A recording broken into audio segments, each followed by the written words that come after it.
Andrews died at the age of 77.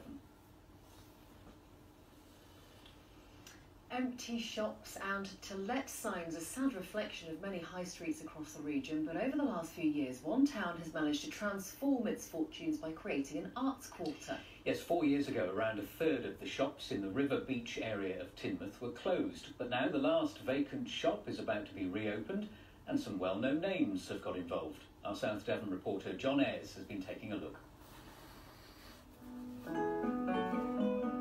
This is Reuben Lenkiewicz. You're probably thinking the name is familiar.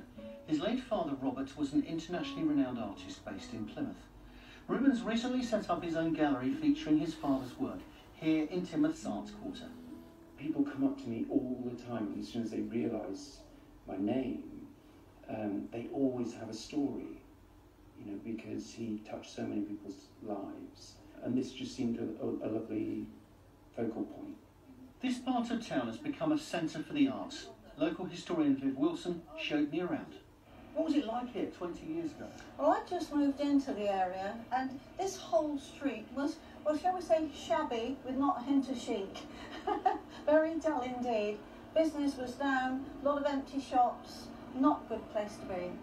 Over time, the people here formed an action group, and it's grown to what it is now, with galleries, a theatre, and a place where you can take part. I opened up a social media page called the Teignmouth Arts Quarter, and really it just started growing straight away, and the support was there by everybody. If you're a parent with young children, you're probably familiar with the work of Laura Wall. Her Goose books are sold around the world. She opened a gallery here 2 years ago.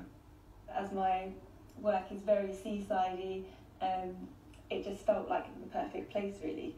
It's such an eclectic mix of artists here. It's not just art either, it's music, it's theatre. It's just such an inspiring area, so it just takes a walk down the beach for me to feel inspired and have no end of subject matter to paint here, really.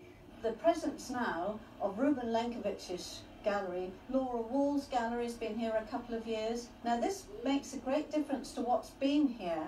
It lifts it, it elevates the whole of Teignmouth's Arts Quarter, gives credibility that perhaps was just a little bit lacking before. All of this has led to a turnaround in the economy here. This is the last empty shop, but not for much longer. The new occupants had a shop before and have decided to return. There's more buzz in this area of the town than there was when we were here. I think we encourage people to come into the area, as do some of the other shops here now, and it's developed the town better. A year ago, this area came fourth in the coastal category of the Great British High Street Awards. They might not have won, but it demonstrates how a struggling area can be turned around. John Ayres, BBC Spotlight, Teignmouth. Good to hear some positive news, isn't it? Now, if you've been to Plymouth Hoe recently, you've probably seen the poignant wave of poppies at the War Memorial. Well, a group of school children from the city were so